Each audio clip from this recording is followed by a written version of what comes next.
We're Kyler and Cody McCormick, two brothers on a journey to pave our own path while chasing our passion. While building our adventure filmmaking brand, The Outbound Life, we become sponsored by some of the top brands in the film and travel industries, acquired Fortune 500 clients, and have spoken on stages all across the country sharing our story. We now invite you along on our journey as we sit down with inspiring entrepreneurs, creators, and diverse thought leaders to discuss how to live a life we consider outbound, a life where you believe your story matters and live beyond your limits. Come along and live the outbound life. Ladies and gentlemen, it's an amazing treat when something in your life really comes full circle. And what I'm talking about is something in your life that maybe you grew up with. In this particular instance, it's a brand that's been around for so many years. And I mean, we were kids rocking this gear and learning about what it meant to believe that life is good. And all these years later on our entrepreneurial journey, being able to sit down with the co-founder of this brand that's impacted us so much, I mean, it's hard to find words for it. So who we're sitting down with today is Bert Jacobs. Bert is the co-founder and chief executive optimist of the Life is Good company. And Life is Good is a $100 million privately held business based in Boston. Life is Good spreads positive vibes with its colorful collection of apparel and accessories. Now, Jake, Life is Good's iconic hero with the contagious smile, teaches men, women, and children that optimism is fun, healthy, and empowering. Bert, thank you so much for being here with us. This is awesome. How you doing, buddy? I'm doing well. So I'll start by, we're confusing and we come from a family of all Ks. So we're tongue twisters, But yeah, so I'm the little brother, Kyler, and then Cody's the other one. Cody's here as well. I don't know if you can see me. I can. Hey, Okay, Cody, awesome. How are you doing, buddy? Good. Thanks so much for coming on. We're excited to chat with you. Yeah, my pleasure. I guess with you and your brother and your brand, it's something that we grew up wearing and, we're always inspired. Like we would watch YouTube videos of you guys talking and kind of sharing your story. We've just kind of learned that you've come under the belief in life that it just never hurts to ask. So, I mean, you guys, quite frankly, are heroes to us, but we figured, we'd love to learn from you, especially as brothers. I think that's a journey that Cody and I have been on, and learning from people who, especially brothers who are doing something together and yet somehow have managed to not hate each other or get at each other's throats somehow, which... continually working on that, Yeah, you're doomed. Exactly, right? it could be. Yeah. So, Bert, are you in Boston right now? Yeah, I'm in Boston. I just got home. I've been on the road for a while. Oh, really? For a lot of this pandemic, I was traveling, and I just got home, but it's good to be here. Good. That's awesome. Well, that's great. Well, we kind of thought it'd be fun, to talk through some of the story, but then certainly, like what Kyler said, it's just we're really intrigued about what brother relationships look like, and obviously you can only speak for yourself. It's funny, we never set out to just interview brothers on our podcast, but we're starting now to pick out some heroes of ours that we just had Scott Avett from the Avett Brothers on. Yeah, good one. He was awesome.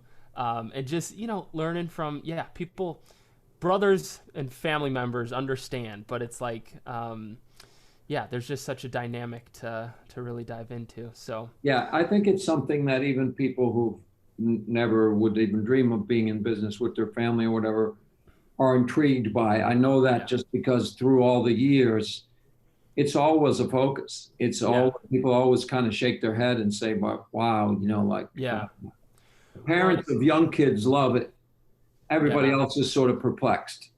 Totally. Well, it's funny. So I did online courses for college, and Kyler never went to college, but I ended up getting a bachelor's degree in business, entrepreneurship. And the thing they would always teach is that family business is the hardest kind of business. And we grew up in a family of entrepreneurs. Like our mom's an interior designer. Our dad had a media company for 25 years. Our grandparents both had started their own companies. And it's we kind of grew up in that mindset of you can build something and do it together. And there's some messy side of family business that's, been a part of our family. But for the most part, we're this is what we know. We know how to, you figure it out. You love each other through it. And Yeah. So That's great. That's great. Where are you guys from? So yeah, we're in Chicago, and I Okay. might do that with quotations because it's Chicagoland area. We're in the northwest. Well, I'm in a northern suburb, and Cody's in a northwest suburb of Chicago. Cool. And how old are you guys? Yeah, so I'm 25, and as of yesterday, 2 days ago, Cody, 2 days ago, you're 28. So we're 3 years Okay. apart. Yeah. Guys And are then- young punks. We're two punks, and so if I understand correctly, is the age difference between you and John 3 years as well? Yeah, it is. That's cool. Yeah. Yeah, it's funny how when you're younger, 3 years is enormous. Yeah. Yeah.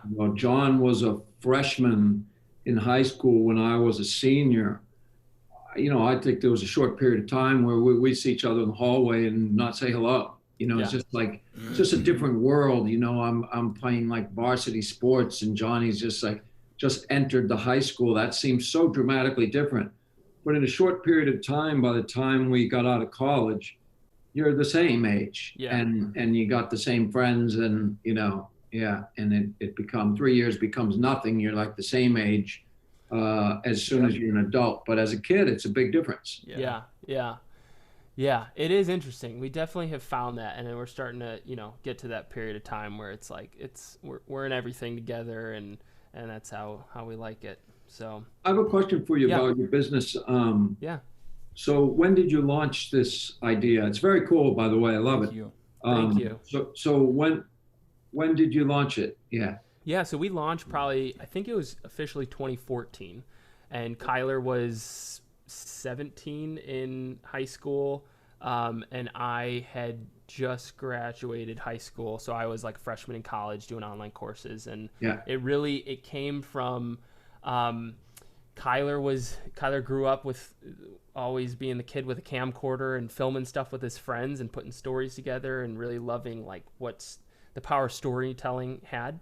And I grew up always wanting to start my own business, and like I wanted to. It's funny, one of my first business ideas talking with my dad around the kitchen table was, Dad, I could probably sell t-shirts, like what if we started there, something, and so I had a lawn mowing company that I'd hire my friends from school to do, and Yeah. we'd pick up dog poop, all that kind of stuff, and then it was when Kyler got hired to do a video job, then he's like, Cody, I have no idea what I'm doing, can you come help me? So I was the free help, and then Yeah, we're like, hey. whether it was consensual or not, I think Yeah. the scholars go back and forth. But yeah, somehow we started tag teaming this stuff. we're like, we can make a business out of this. So, and that's Yeah. where the Outbound Life started. And, it's been focused in the travel, tourism, and outdoor space because we love traveling and getting outdoors and going on adventures. Yeah. So we were like, why not make our business around the activities that we want to do and make our life around? And, we're blessed to be in a position now that we are able, we've been able to see a lot of beautiful places in the world and work with some cool brands, and we're still yearning to grow and just see where this will take us. But it's So what does a business look like?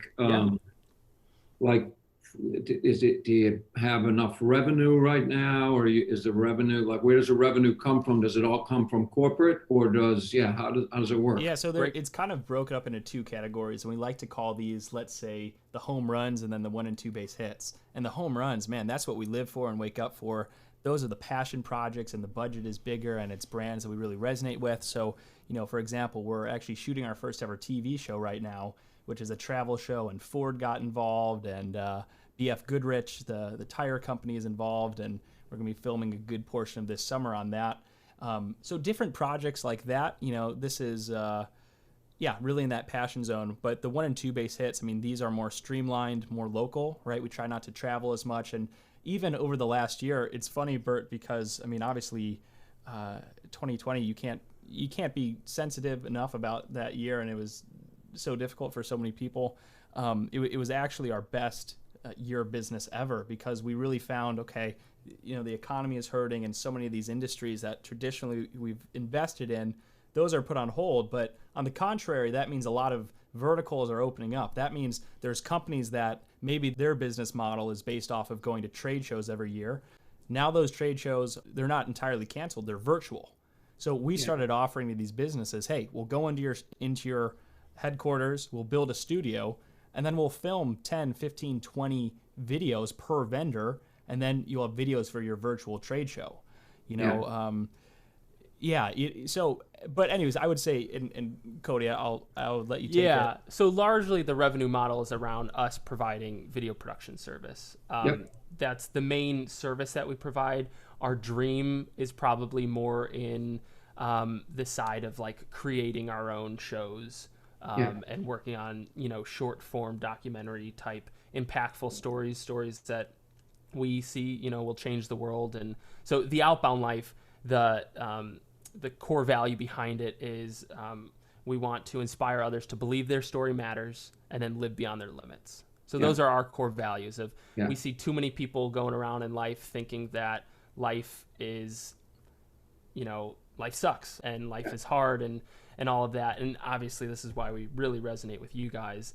But we want to help show people that, nope, you're created with purpose. Your life matters. And once you come to that conclusion, then, what are all these limits that hold me back? Fear of this, fear of failure, lack of finances, whatever limits you. Like, both Kyler and I grew up with I can speak for myself, like a fear of public speaking. And it's not until we had our business that we started saying yes to speaking gigs.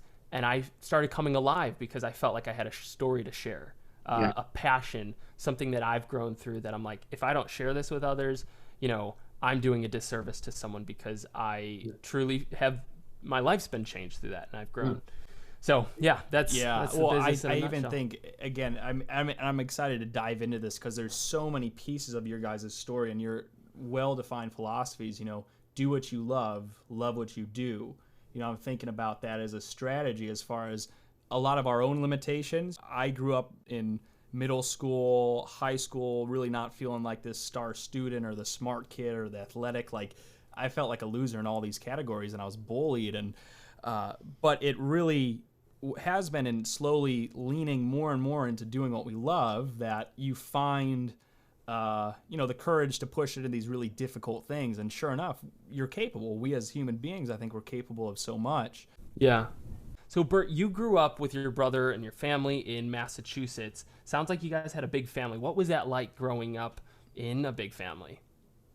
It was great. I mean, I don't know, I don't have anything to compare it to. So growing up in a big family was great. It had some challenges. I think we definitely our parents had challenges to feed 6 kids. And it was challenging in some ways because we lived in this beautiful town, which was kind of a middle class, even upper middle class town. So there weren't too many other families that had to worry about when payday was, but we definitely did. And so we stood out in that way. And at times, I think it was a little embarrassing as kids. The upside was that there was action. There was always something going on. And since Johnny, my business partner, he's the youngest of the 6 of us, and I'm the 5th, we're typical where, like, by the time we came along, there was no rules. It was just kind of all the structure and discipline of the home. Not all of it, but a lot of it had kind of gotten worn down by our older brothers and sisters. So it was pretty open and wild for us to do what we wanted as we were kids. So that was a great, kind of upside. And there was also, our older siblings always had something going on that we could choose to get involved in or go the other way.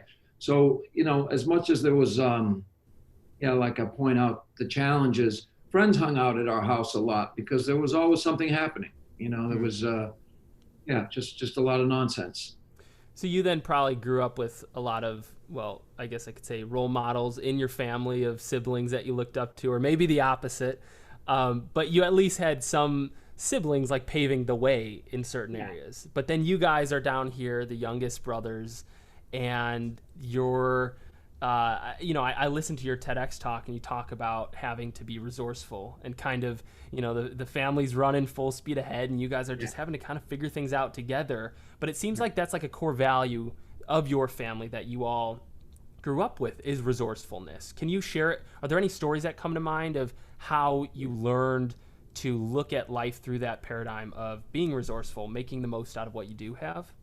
Yeah, sure. On the role models part, like I think there were qualities of our older brothers and sisters where we said, "Wow, I really admire that. They're creative or artistic, etc."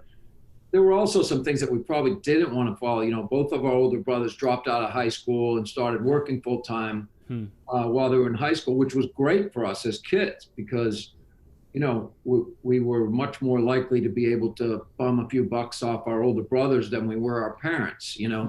But I don't know that we looked at it and said, "Hey, that's what we should do is drop out of school." Yeah. But when it comes to resourcefulness, I think it was some things were very clear in the household. It was very clear that you learned after a few tries that you could ask our parents to do anything. If it cost money, the answer was pretty much no.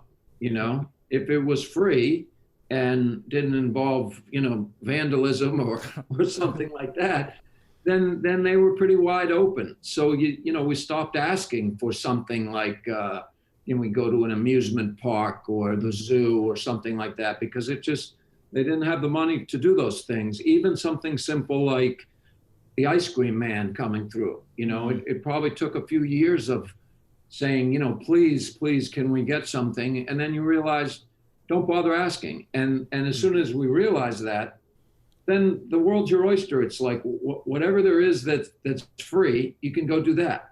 Yeah. So we can go make up games that you can play with the stones and dirt and climbing trees and, in the playground across the field and any of those kind of things. And I think on the financial side, our parents were really open to us trying to generate some money. So every winter we all shoveled driveways. You probably get 10 or 15 bucks a driveway, but it was pocket money that could help. And we all started little businesses. I know Johnny started a business doing landscaping, and I was houses. And so I think it was not something necessarily that our parents talked about, the word being resourceful or using the term resourcefulness, et cetera. It was just kind of part of the environment. Yeah. And there's a good example that where we wanted a basketball hoop, and we were, we were really blown away. This was the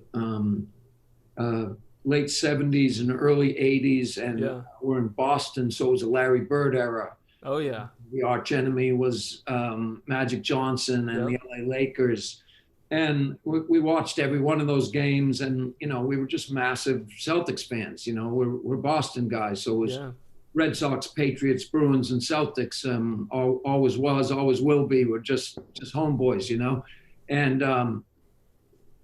And so we realized as we started playing hoop in school and everything that we really needed a basketball hoop to practice. And so we pitched it to our mom, and she shut it down pretty quickly because the driveway was made of gravel, and it would have been expensive to put a pole up, and we didn't know how to engineer that, et cetera. And our older brother Ed chimed in with, "We don't have to do it in the driveway, we can do it in the street." And then we realized, well, there's a streetlight pole there already.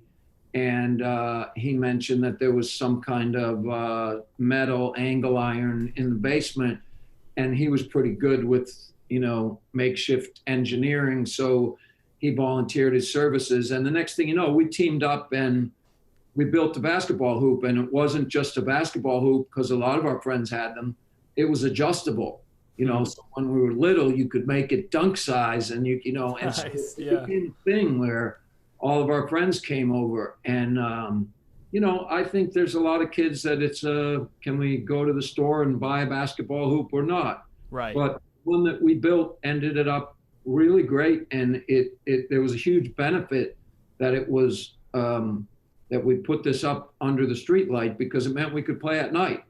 And we played hoop, religiously, and both, went on to play, and played in college, and it became a big part of our lives. Yeah. So well, it's interesting to hear that, because like you guys saw the challenge nearly more so as an opportunity. And through the opportunity that you guys seized, you were able to, one, build a hoop that worked and had the flexibility that a different hoop might not have had.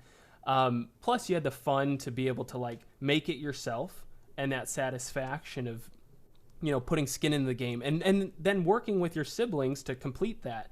And I think back a little in my entrepreneurial journey of I grew up always with that mindset of like, there's opportunity, there's unlimited opportunity around there. It's just up to me to figure out what opportunity I can seize and then have someone pay me for, you know, and then how do I make more and more, right? And so for me, it was starting a lawn mowing company and hiring my friends. It got to a point where I was, you know, reselling items on eBay and things like that. And it's just like, I can't help but look out into the world and see opportunity. And it seems like you guys, I feel like I picked this up from a lot of entrepreneurs, is that it's this mindset that there is opportunity, and it's up to you to figure that out. Yeah, I mean, I think that you're absolutely right. And the mindset is, you know, with Life is Good, I mean, the most central element of the brand is that our disposition is powerful, like how we see the world.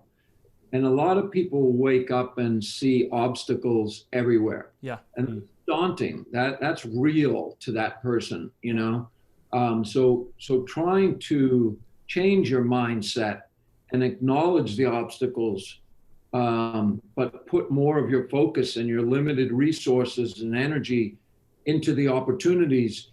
There's no right or wrong. It's just a smarter strategy. It's a smarter, more pragmatic strategy for approaching life. And I think sometimes when you don't have things, you have to be more resourceful. And when they work out, you know, when you focus on the opportunity and it leads to something, it creates an appetite for more, and it starts to form your disposition and your view. And you pretty much start looking around all the time saying, I see opportunities everywhere. And fortunately, I think that was a big part of our childhood. We had lots of challenges like anybody else, but there were a lot of things that taught us that it's smarter to focus on opportunities. That's powerful. I mean, I think, talking about optimism, right? The power of opportunity and just seeing things, looking for the silver lining. The fun thing is that your life has really ended up becoming proof for this philosophy, right? It's like, because you talk about your childhood, and if you're just going to look at the facts and just look at this from a 30,000 foot view, it'd be pretty easy to make an argument for, we didn't have enough money and there were all these kids and maybe we got lost in the mix and we want to go to the amusement park, and the answer was no. And so a lot of people are faced with that same circumstance, and they would end up at a belief that, you know, we would call pessimism, or maybe even just realism. It is what it is. Life is hard. But you had the same factors that other people may have been faced with, and yet you chose to somehow see opportunity in it. You saw these as, it was almost curriculum for you, right? When you and your brothers are bouncing these ideas off of each other to try to create the basketball hoop. And sure enough, guess what? You end up with the basketball hoop. You know, it's fun because we've been recently revisiting your book and the amazing story of Life is Good. And that basketball hoop is one of the stories you talk about in the book. And something I thought was really interesting is you relate it to improv comedy. And in this book, you say that the rule number one of improv comedy is yes and, right? When you're in an improv sketch, somebody says, hey, we're in a spaceship. And then you don't say, no, we're not, or are you sure? It's yes and that's when you're watching SNL and these people are just in such a genius state of bouncing off of each other. Right. You know, it's incredible to watch. But something you say on the other side of that is you say that the people who knock everything down never build anything. It's true. It's very easy to tear things down. And, you know, like some people, I think, have always, ever since we started Life is Good, looked at it and probably thought, well, that's for people on easy street, or that's, you know, for people who just everything comes easily to. Sure. But I don't think it did, you know, come easily for us. I think, you know, an interesting thing about our upbringing is that, and you would never think this about the two guys that started a company called Life is Good. but both our parents struggled with depression, both of them. And the difference was in their coping mechanisms. So our dad, he was yelling and screaming all the time. He took to alcohol, and he really was never a bad guy, but he lost his shit. He completely lost his shit. And I think it was bad economically. It just was, he was frustrated. When we look at photographs before we were born, our dad was this young, strapping guy with it was a tiny little house, but it was still the American dream. Yeah. The lawn was cut, the shrubs were cut, the house was well painted. When I look at pictures of my sisters, they're in matching little dresses for church or something, right? Sure. That house wasn't there when we grew up. And so I think the economic challenges were a lot. But then my parents were in a near-death car accident. My father lost the use of his right arm. And, he worked with his hands. He was a craftsman, and he could no longer do these things. He was a passionate outdoorsman. He climbed and skied Tuckerman's Ravine in Mount Washington with his brothers, like before people did that. They were always climbing and hiking and getting out on the ocean and all these things, and he couldn't do it as much. So it's hard to say because my dad didn't talk much. I think he became depressed, like really heavily depressed, and he went inward. And it wasn't healthy, and it just festered and it got worse. And our mom, she suffered with depression too, but her coping mechanisms were music and storytelling and art, visual art, painting and drawing. And she loved to laugh and she loved to dance, and she owned her depression. She talked about it openly, and I think that was just a great model for us. And she constantly had music playing, and we were always in that environment. We might have run out of food, but there was music playing. We would shut the television off and turn the music up, and even when we were little kids, grab us and dance, and always tell stories that were funny, and just we were always laughing around her.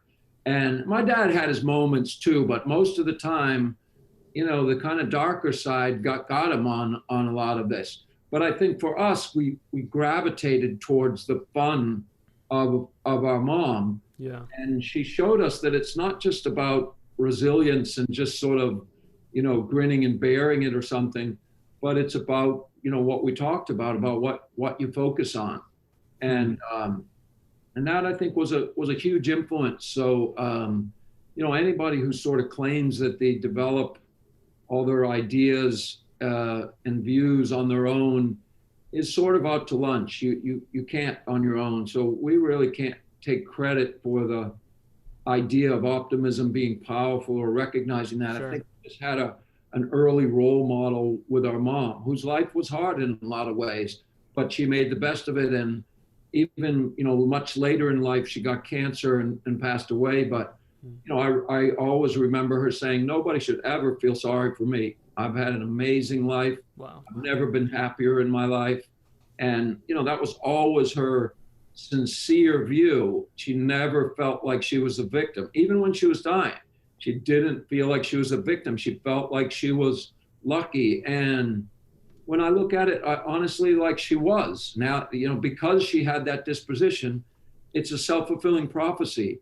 And maybe where you were starting, Kyler, it's been that way for us. Like, the ideas, the ideals of this brand, the idea of doing what you love and loving what you do, that's been like a self-fulfilling prophecy to us. Because, we said, well, you could draw T-shirts about anything. So let's draw them about the things that we love. Yeah. And maybe people will talk to us more about that, and other people that love the great outdoors or love music or love whatever the things we love will start building a community with. And that's happened, So yeah, for us, it really has been always more than just a business. It's really been sort of the answer to our own happy journey, just enjoying the journey of life and the challenge of life. And people say all the time, are you guys always optimistic?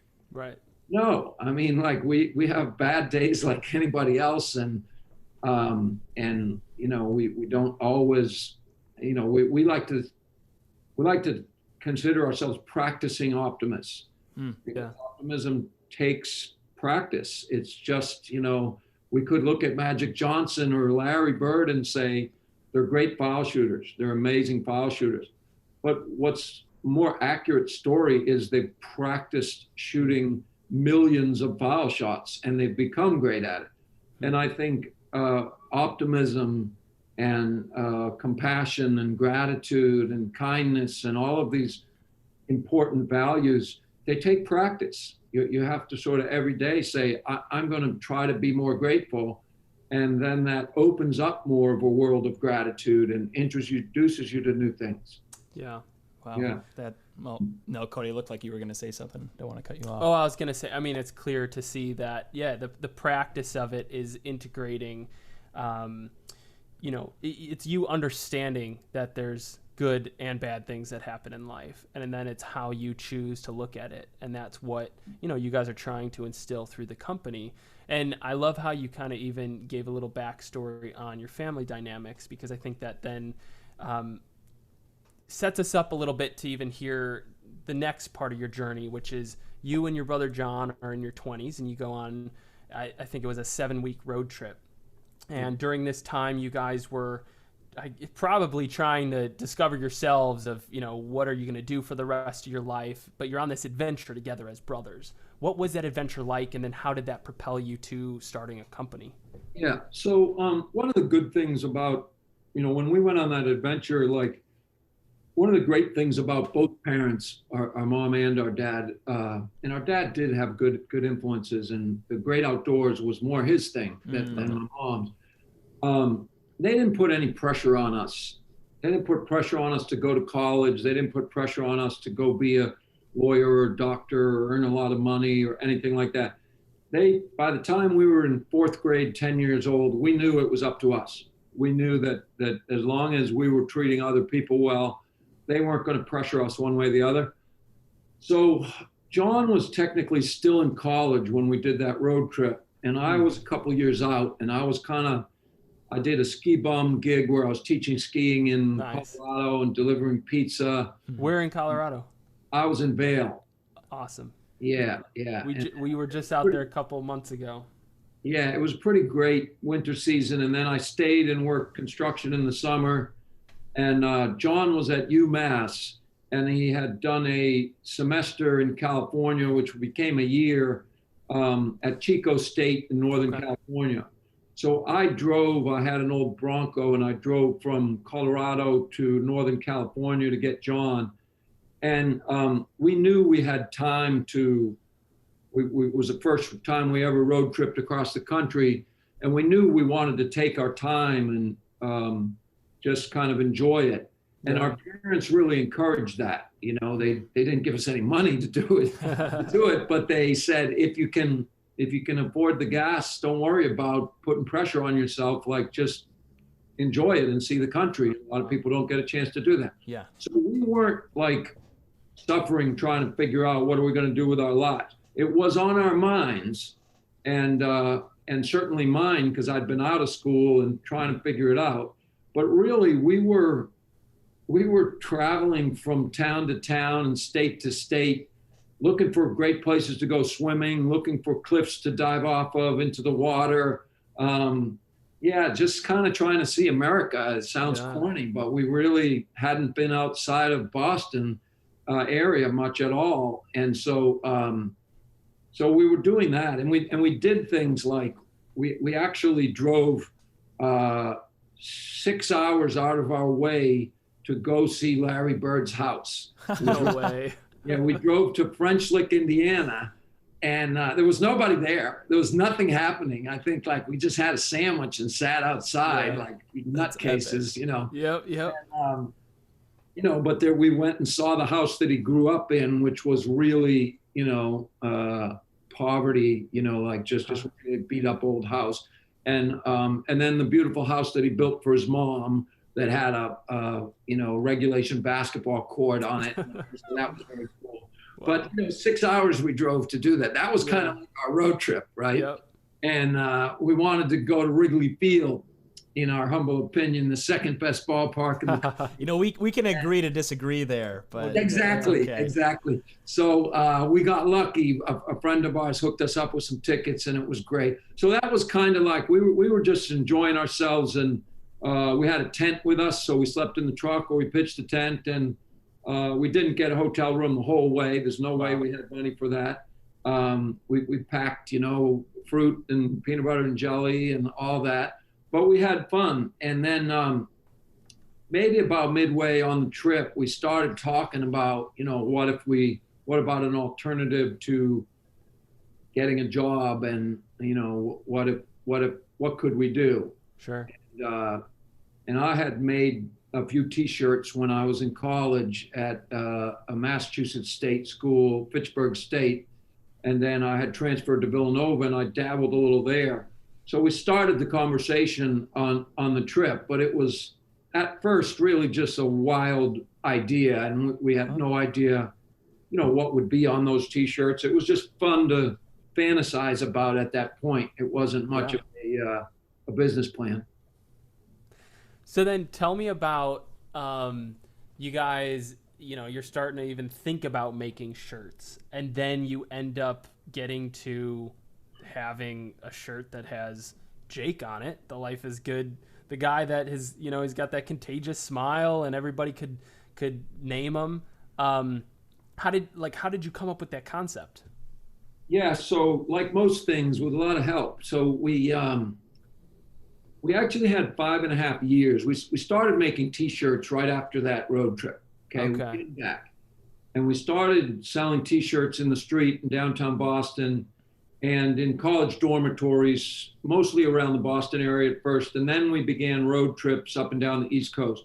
So we actually had 5.5 years before Life is Good.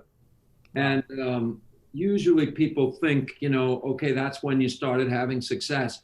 Not really. We didn't have any commercial success during those 5.5 years.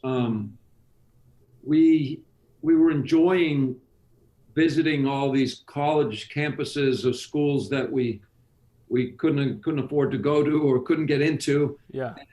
And that was fun. A lot of times people see, we bought an old van, and we called the van the Enterprise because, again, when we were kids, there was only 3 television stations, and you watched what was on. And one of those things was Star Trek. Yeah. Star Trek, kind of blew our mind because it was about exploration and adventure. Yeah. And the spaceship, this is before you guys' time, but it was called the USS Enterprise. Yeah. And so we named the van after the Star Trek ship, the Enterprise. And the tagline for them was that they would boldly go where no man has gone before. Yeah. So we told each other we would boldly go where no T-shirt guys have gone before. And so people will see like the couple of old photos that we have of traveling in the van and say, life is good now that the business is $100 million business and blah, blah, blah. But in the early days, life must have sucked. And people say that all the time, and it's not true. I mean, we might not have had commercial success, but even when, we were sleeping in that van, we slept in the van most of the time during those 5.5 years, and we were barely getting by, but we were enjoying it. We were enjoying visiting those campuses. We were enjoying just the chance to try, the chance to run our own business. And we were learning new things, like we were getting rejected a lot, but we kept refining what we were doing. When in between selling on the dorms, we would go to retail stores and look at all the other brands and say, okay, Nike or Quicksilver or Ralph Lauren, like what do those brands mean? Why are they in here? And we just kept refining and refining. And so Jake and Life is Good ended up sort of being the culmination of all of those years of rejection and kind of sizing up what was in the market and what wasn't in the market. Gotcha. And it was that, and we had this this ongoing conversation about how, in general, culture gets too focused on the negative things, and the media plays a big role in that. Sure. And that whole idea, if it bleeds, it leads. And so you hear a lot about violent murders, and you hear a lot about really difficult things that are happening, but you don't hear enough about the good things that are happening. Yeah. And so we actually started researching, has it been getting worse, and is everything worse than ever? And we realized, no, not at all. There's glaring statistics. Yeah. And I'll share one with you. This is pretty geeky stuff when you dig into the details, but it stops you in your tracks, because you're sort of being told that we're all going to hell in a handbag, and we're just, things are getting worse and worse, and it's more violent and it's more dangerous, right? Right. But and health, when it comes to health, there's so many dangers, and things are worse than ever, et cetera. In 1800, 44% of children born on planet Earth died before the age of 6. Wow. Okay? So if you think 1800 is a long time ago, it's really a handful of generations ago. I mean, especially by today's longevity standards. Right. People are living to be 100 years old. It's not that long ago, right? And the world's changed a lot, and we haven't screwed everything up. The equivalent statistic today, that data, that the statistic is referred to as child mortality. Okay, so infant mortality means you die at birth. Child mortality is you die at 6 years old. The equivalent statistic of the 44% today is 4%. Wow, it's wild. 4%. So it's a shame that 4% of children born on our planet die before 6 years old. That's awful. But based on the progress, we should be throwing a parade. Yeah. Right? Yeah. And, I heard somebody recently talk about, with all the unrest with the issues around race in America, I heard somebody say that white supremacy is at an all-time high.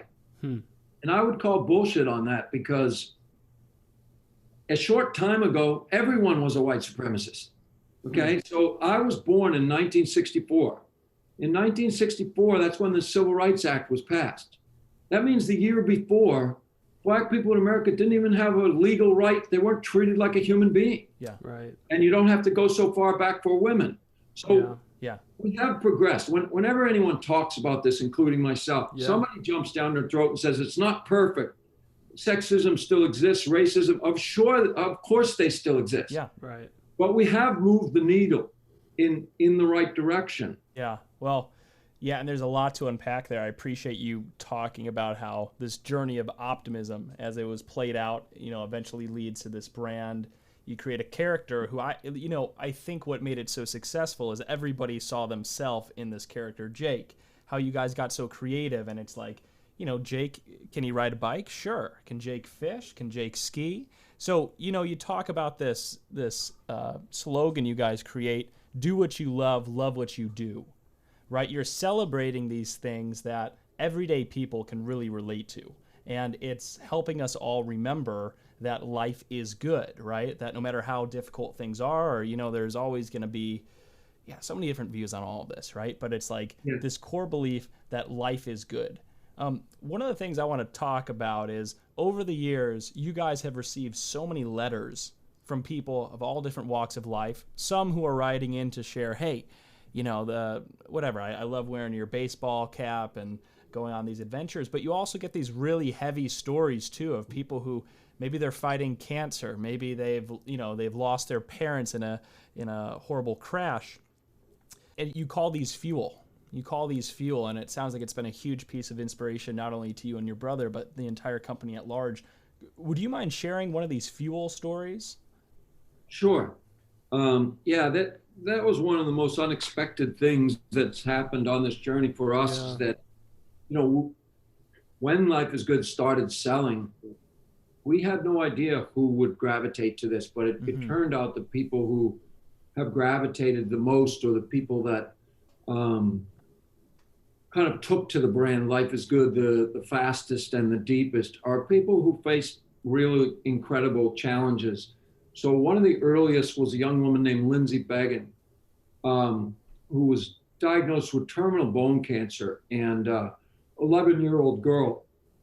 And she's from the Boston area, and she got featured in the news a couple of times because her attitude was so great. She was at Children's Hospital, and while her condition was more dire than some of the other children, she was kind of dancing around the hospital, cheering up the other kids. And at a certain point, someone interviewed her. I think it was the Boston Globe, and they asked her if she understood her prognosis. And she said, very matter-of-factly, yes, they think that I'm not going to live longer than another year or two or something like that. And she was wearing a Life is Good hat. And the journalist asked, "Can I ask why you're wearing a hat that says life is good?" And she said, "Well, before I was sick, I might have taken things for granted, but now I want to make sure every day counts." And, those courageous words coming from a little girl really just stopped us in our tracks. Wow. Because to be honest, we would have been pretty happy that anyone was wearing our hat in the press, because we didn't have any money for advertising. So the only way we were going to get any visibility was somebody happened to wear the hat or the T-shirt. But for that little girl to say something that courageous and teach so many of us adults the real meaning of courage and gratitude, wow, really blew us away.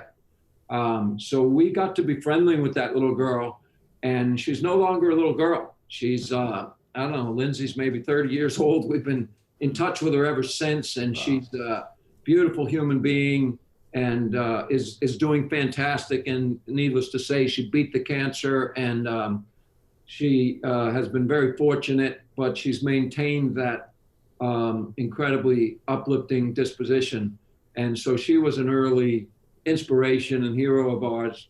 Another favorite of ours is these two twin boys, Alex and Nick. And one of these kids was lost his one leg at birth, and the other one is legally blind. Wow. And they just wrote us a letter one day, and it had almost nothing to do with their challenges. And instead, they were just, they asked us to come surfing with them. I don't know, I'm not sure how a kid who can't see and a kid with one leg goes surfing.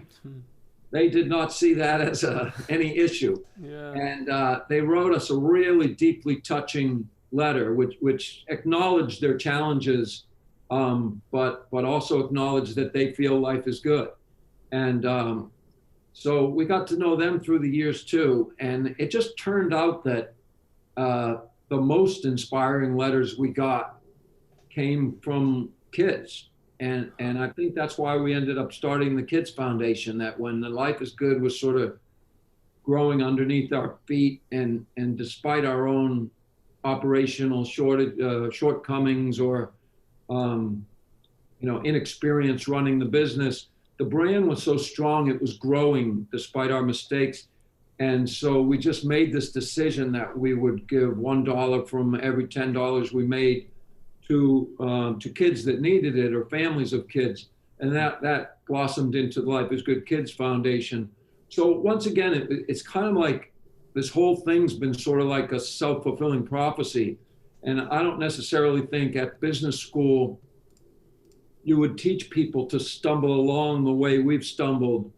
But there's a lot of lessons, I think, in there. And I think the central one is that although we might not have been so strategic with our business, we did gravitate towards things that we were truly passionate about, and sure, things that we really believed. And during those 5.5 years when we were selling lots of different things on T-shirts, there was never anything where we wanted to get behind it so badly that we were in love with it. Where Life is Good, even before we sold the first shirt, we thought, wow, this is us. If this could actually be commercially viable, this would be a dream. And that's what happened, is the thing that we loved the most, the message that we really felt like was us, is the message that people reached into their pocket and gave over their hard-earned money for. So we got really lucky that those two things came together. So I think while a lot of young entrepreneurs or business schools couldn't necessarily teach our method, which has been a lot of stumbling along. Yeah. There are things you can pull out, like you're probably more likely to be successful if you're authentically passionate about what you do. Yeah. You're going to want to hustle more, you'll put up with more. Whereas if you're really not that into it, I don't know that anyone would have lasted through some of the challenges, you know. Well, that's what stands out to me, is that you guys have meaning behind what you do. Yeah. And because of that, it the meaning and, you know, probably gratification that you guys got even early on, or even hearing stories come in from kids, that's a whole lot more than a big paycheck.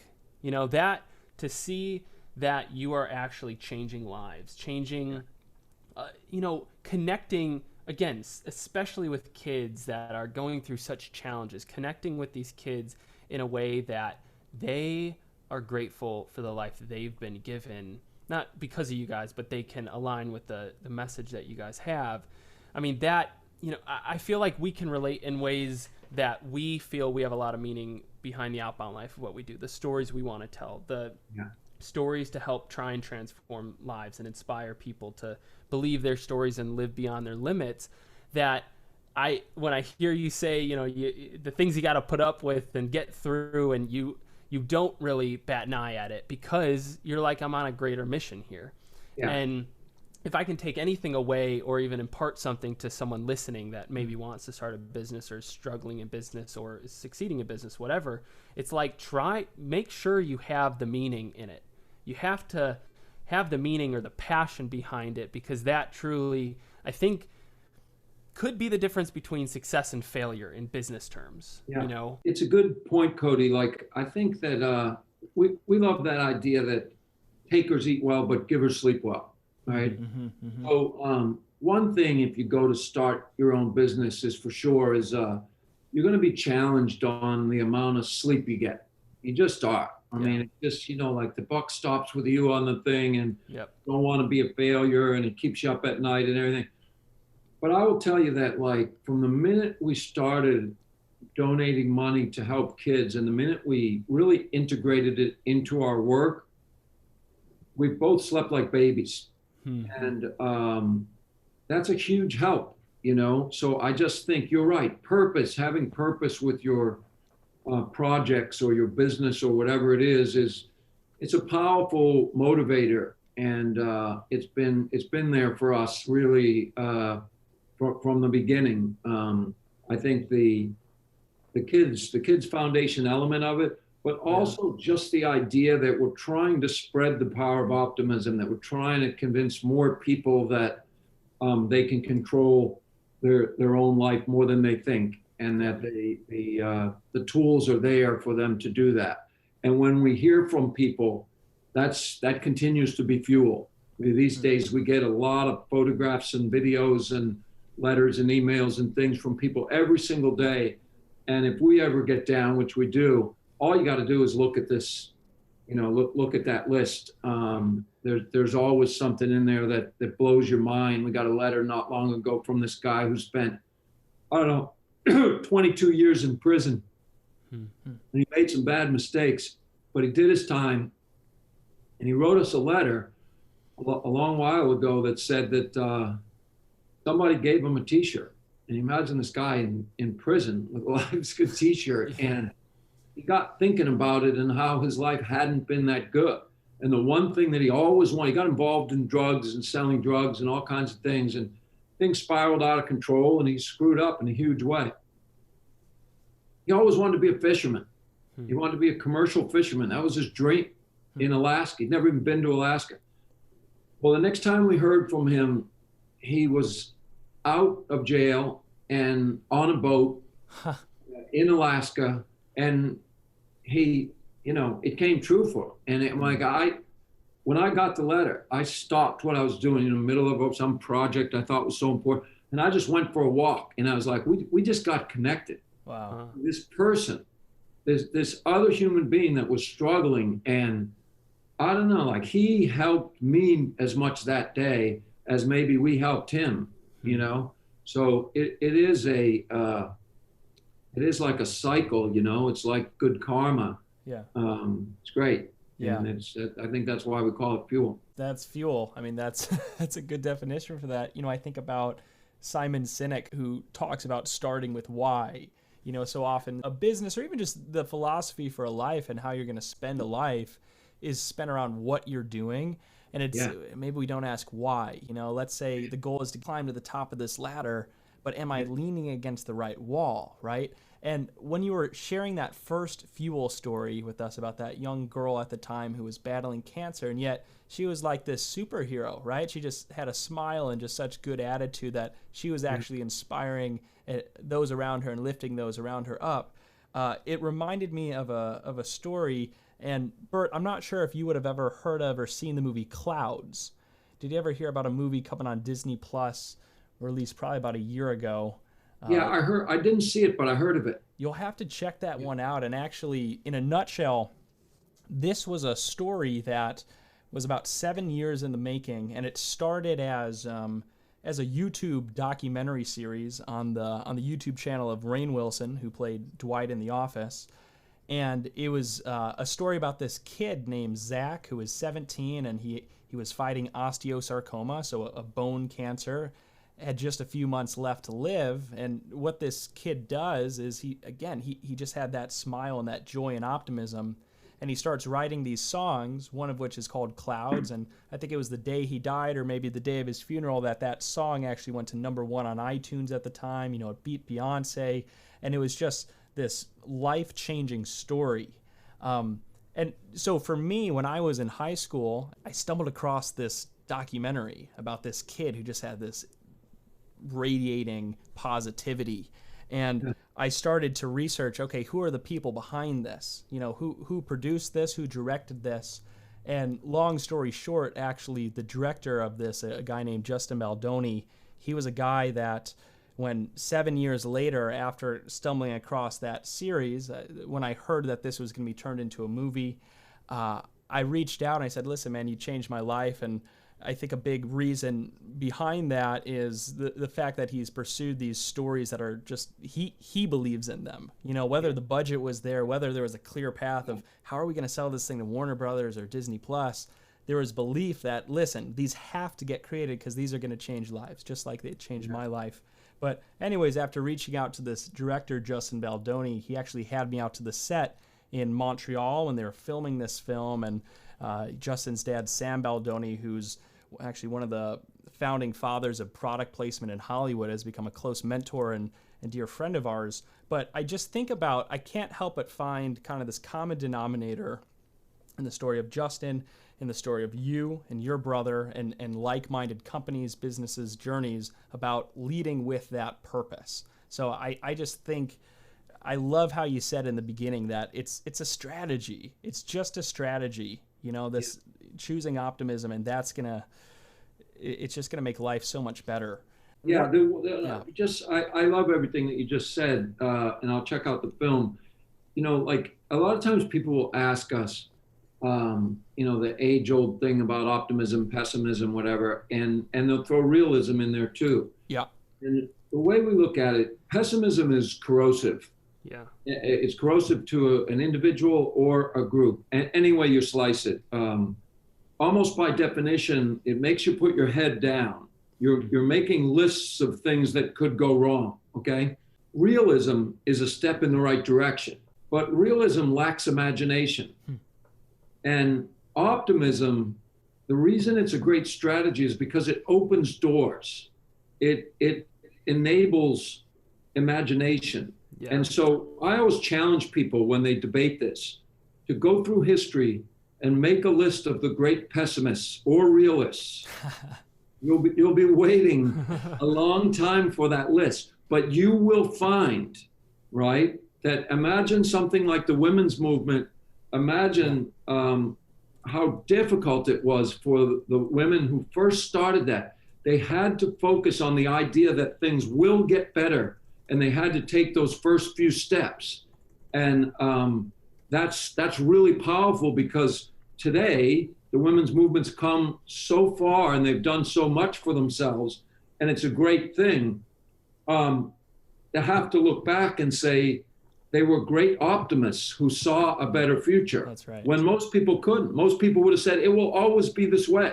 Yeah. It will always be unfair. It will always be unjust, and that hasn't gotten us anywhere. So the reason we say it's a good strategy or pragmatic strategy, you don't have to do it.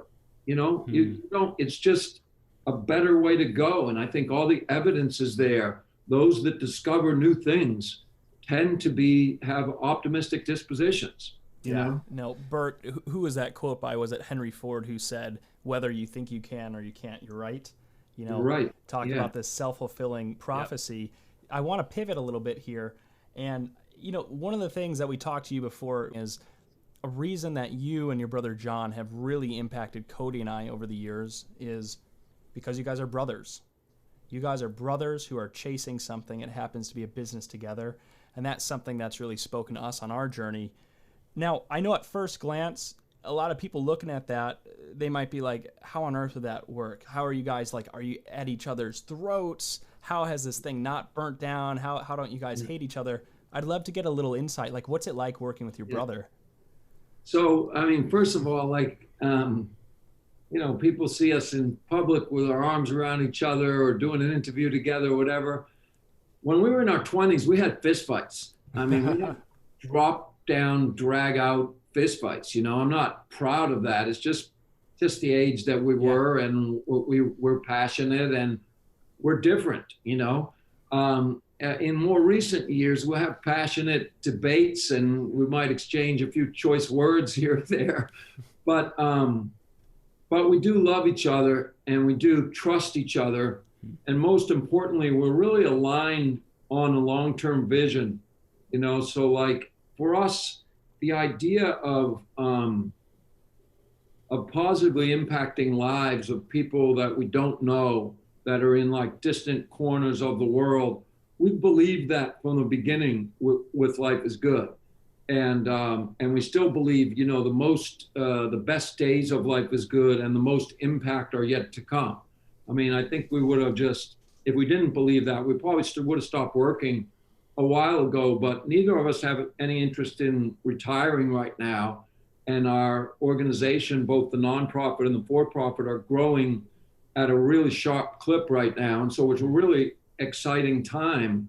So John and I, working with family, the downside is each other so well that you can push each other's buttons, right? And you're critical of the other, right? You just are, because you know each other so well. It's almost like an extension of yourself. Yeah. And so we can be critical of each other, but the upside outweighs the downside to us. It's the deep trust we have in each other and the alignment in our values and all the lessons we learned with the dysfunction in our household growing up. We've been through so much together, so we have each other's backs. And I think we've learned to use our different skills and complement each other, which is every good partnership should be like that. So I wouldn't, for someone who's contemplating going into business with your family, I wouldn't kid yourself that it will be easy. But when I look at all the horror stories of how partnerships end and how people end up suing each other over money, I can guarantee you we would never do that.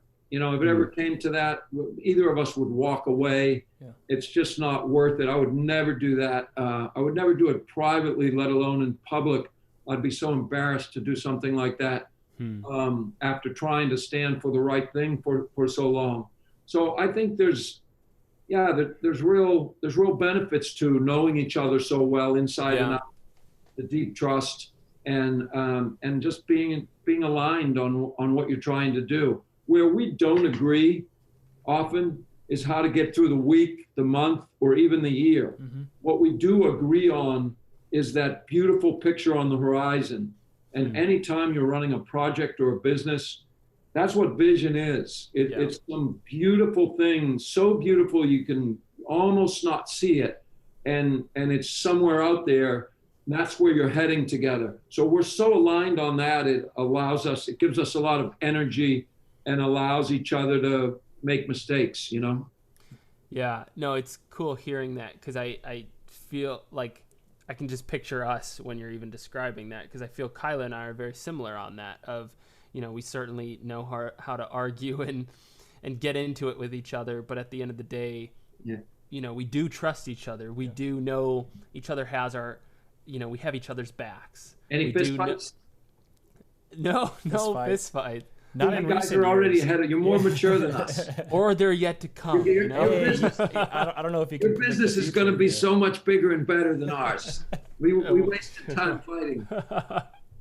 But it's like, it is, I think, there have been, even in this last year, there have been a lot of tough things that Kyler and I have both gone through in our business. And, we both deal with them in different ways. Kyler definitely is more of the creative, big picture mind, and I can be a lot more of the practical, get things done, more the numbers, all that sort of stuff. And, so it's like, even in that, we have our differences, but they complement each other. Yeah. But I think even through a tough year of just some difficult things working through, right, we know that we both have each other's back. And it's one of those things, we know when we get up on stage somewhere and talk to people, share our story, something that years ago I would have been terrified to do. I know that I've got my brother with me, and we're going to help each other through it, and I can count on them. And I think that's something that years back, I wouldn't have known that other than walking down this journey with Kyler. And it's been something really cool that now we share that bond. But it's really refreshing seeing other brothers do that. And, we have learned a lot from you guys, and I hope to continue to learn a lot from you guys with how you've gone about your path. And also just want to kind of start wrapping up here, as I know you have to jump to something else. But I just have to say, listening to your stories and hearing your heart behind what you guys do is so inspiring. It is so, it's just profound, because I think there's a lot of competition for our attention these days, and a lot of it is negative. Yeah. So much of it is negative. Yeah. And if we don't fight that, I think we can all fall into that. And if I take anything from our conversation today, it's that we have the ability to choose to see the positive side. And with that positive side, you can see stories, like a Lindsay writing in, or those two young brothers writing into you guys, to see how the power of optimism truly impacts lives. Right on. So thank you. Yeah, thank you. Listen, I'm inspired by you guys, and can't wait to see what you're doing next. And if we can help you in any other way, just let us know. But keep doing what you're doing. I think you have the right ideas. And one thing I can see that is happening for you guys that happened for us. And I think you should be really aware of it, is that when you're doing the right thing and you're trying, you don't have to have everything figured out. People will open doors for you. People will help you. I mean, most of our breakthroughs came from other people. They just liked us because we were hustling and we were trying. And we might have asked 20 people for help, and 19 said, get out of my trade show booth, or hang up the phone or whatever. But the 20th would say, I'm not sure why I'm helping you guys, but you crack me up because you don't know what you're doing. And, and believe me, you guys are way more polished than we were. I mean, we were really, really unpolished. Does it really look that way? But people helped us. They helped us everywhere. Don't be afraid to accept that help, and don't be afraid to keep asking for it, because people will build this thing with you. That's the way it's happened for us. And most of the breakthroughs have come from our customers and our employees and friends and perfect strangers who just said, hey, have you thought about this? So listen, just keep that. I guess that's the big thing. I think that a lot of time, entrepreneurship is this super sexy thing in America. And, once you start having a business that has some level of success, everybody expects you to be the answer person. And I think that one thing that's worked for us is we determined a long time ago that we're never going to be the professor. We're going to be students for life.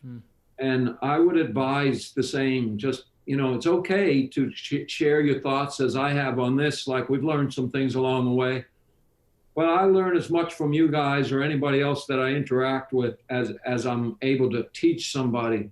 So just every day, keep asking the questions, interacting with people, and listen.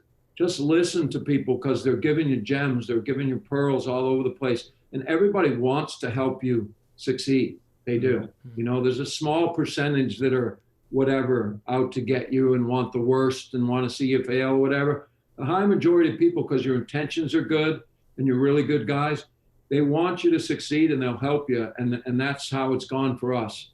Incredible. Well, Bert, that means the world to us, and that would be probably a light way to put it. I really appreciate you giving us your time, your most valuable asset here, and just undivided attention. The humility that you and your brother have modeled over the years, you know, it's no surprise to us that you've built such an incredible company, but also movement that you have. And yeah, we can't say thank you enough. This has just been so special for us. So thanks, Tyler. Hey, great meeting you both. Keep it up, fellas. A few closing thoughts, guys. First, we're so grateful you took the time to listen today. It really means a lot to us to be able to share our journey with you.